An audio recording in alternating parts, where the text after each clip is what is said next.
Bonjour à tous, bienvenue dans cette troisième émission de Lumière sur la CEP, une émission aujourd'hui consacrée à l'importance du sport dans la prise en charge de la sclérose en plaques.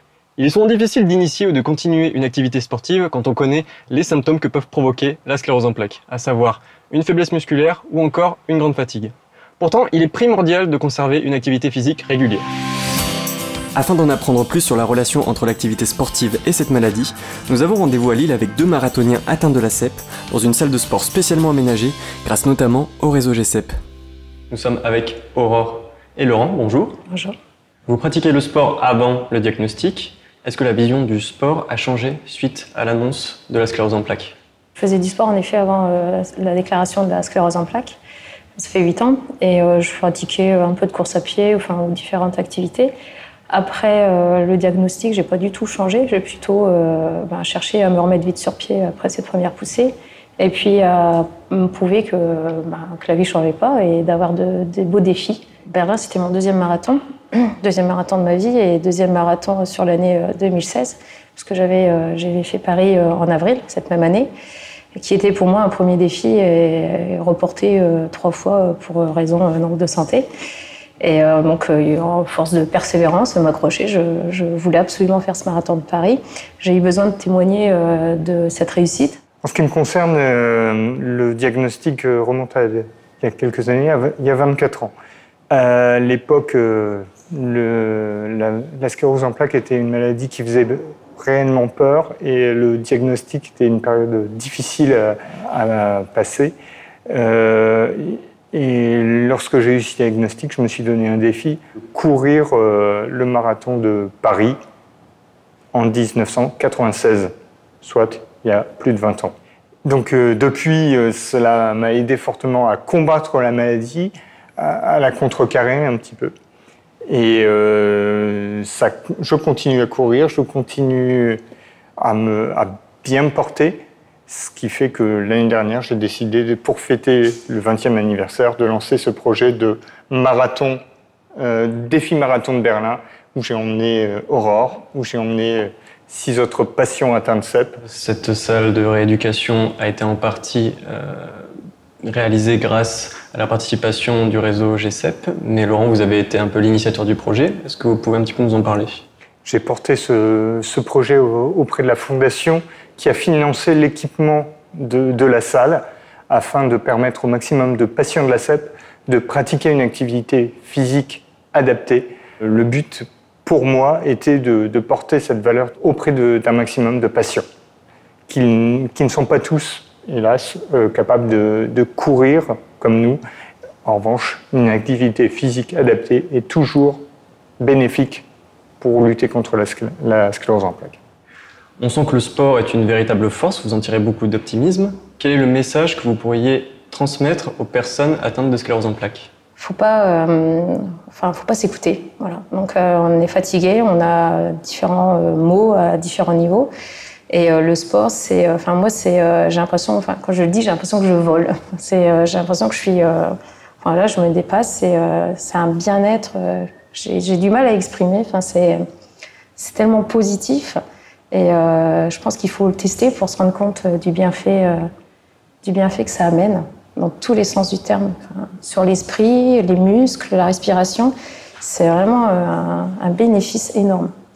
Moi, ce que je dirais aux patients atteints de CEP, et en particulier ceux qui viennent d'avoir le diagnostic de cette maladie, surtout ne vous laissez pas condamner par ce diagnostic. Non, ce n'est pas quelque chose d'irrémédiable. Vous pouvez faire quelque chose contre cette maladie vous-même en pratiquant le sport, en gardant aussi à l'esprit de toujours vivre le moment présent et le moment d'après. En revanche, la fatigue, je voulais en parler, la fatigue est contrecarrée de façon très efficace par la pratique du sport. Et ça, c'est très important. La sclérose en plaques fatigue, oui, mais l'activité physique permet de réduire cette fatigue. D'accord, merci beaucoup pour vos témoignages. Merci. Merci. Marc-Alexandre Guyot, Sylvie Lemaire, bonjour. Marc-Alexandre, vous êtes enseignant en activité sportive adaptée. Vous êtes aussi référent du réseau GCEP. Vous vous occupez de patients atteints de sclérose en plaques dans leur pratique sportive. Sylvie, vous êtes coordinatrice du réseau GCEP. Vous avez permis notamment l'aménagement de la salle de rééducation où nous nous trouvions tout à l'heure. Ma première question sera pour vous deux. Vous avez participé au projet de Laurent.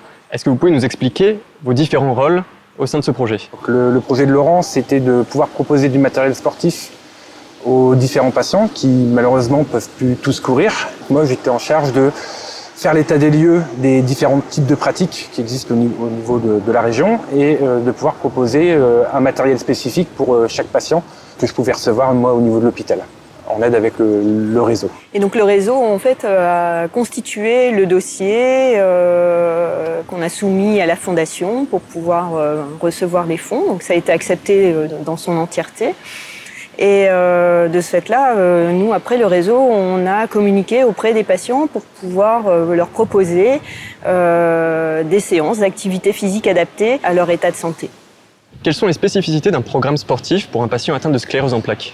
La première chose à prendre en considération, c'est surtout la fatigue des patients et surtout leur fatigabilité. C'est-à-dire que c'est vraiment deux choses différentes. C'est leur capacité à tenir un effort sur un temps précis.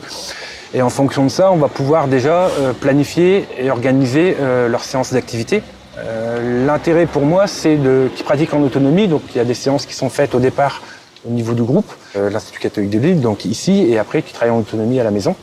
On prend en compte aussi toutes les problématiques liées à la rééducation, s'il y a d'autres symptômes. Donc on va travailler énormément avec les kinésithérapeutes, avec les ergothérapeutes s'il y a mise en place d'aides techniques adaptées à l'activité physique, s'il y a besoin. Et puis après, avec les rééducateurs, les médecins rééducateurs et les médecins neurologues, s'il y a d'autres symptômes, comme les symptômes urinaires, qu'on doit gérer assez rapidement, pour pouvoir avoir une pratique quand même adaptée et en toute liberté, on va dire. Sylvie, vous connaissez bien Aurore et Laurent. Est-ce que vous pouvez nous expliquer les spécificités de leur personnalité et de leur parcours qui vous a marqué chez eux? Alors Aurore et Laurent sont vraiment des personnes très très volontaires, avec une force de caractère. Ils montrent par leurs actions, par leur comportement qu'ils veulent lutter contre cette maladie. Et c'est vraiment moteur, c'est communicatif auprès des autres personnes en fait. Merci Dr Mouche de nous avoir permis de mettre en lumière notre réseau. Bien, merci beaucoup à vous deux. Merci. Pour terminer l'émission, nous avons rendez-vous avec le professeur Hautecoeur, neurologue et président du réseau GCEP, pour avoir un peu plus d'informations sur le réseau. C'est parti. Bonjour. Bonjour. Donc on a vu Aurore et Laurent, qui sont deux patients du réseau GCEP, qui ont décidé de mettre en priorité le sport dans leur vie quotidienne. C'est aussi le cas du réseau. Pour quelles raisons? Le réseau a pour but de vraiment aider les gens qui ont cette maladie chronique par une approche pluridisciplinaire. Avec un seul objectif, c'est qu'on ne prend pas en charge des patients de manière paternaliste, mais on prend soin de manière très individualisée de chaque patient qui a ses passions, ses désirs. Et pour ceux qui pratiquent le sport, dans la sclérose en plaques, on leur dit qu'ils ont tout à fait la possibilité, que ça n'est pas contre-indiqué et qu'ils peuvent pratiquer ce sport à la condition d'être accompagnés en fonction de leur handicap. Vous avez différents projets de développement pour le réseau. Alors au niveau du réseau GCEP, on est vraiment focalisé sur cette approche pluridisciplinaire qui prend en compte le sport pour certains, l'art pour d'autres, avec aussi une volonté de travailler au niveau national, avec par exemple l'idée qui serait d'organiser l'interville de la sclérose en plaques, associant sport, activité intellectuelle et compétition nationale. D'accord, merci beaucoup pour vos réponses. Voilà, c'est ainsi que s'achève cette troisième émission de Lumière sur la CEP. J'espère que vous l'aurez apprécié et que vous aurez compris l'importance du sport dans la prise en charge de la sclérose en plaques. Moi j'y vais, je vais un petit peu courir, on se retrouve à la prochaine. Ciao! Par contre, tu sais où est l'entrée ou pas?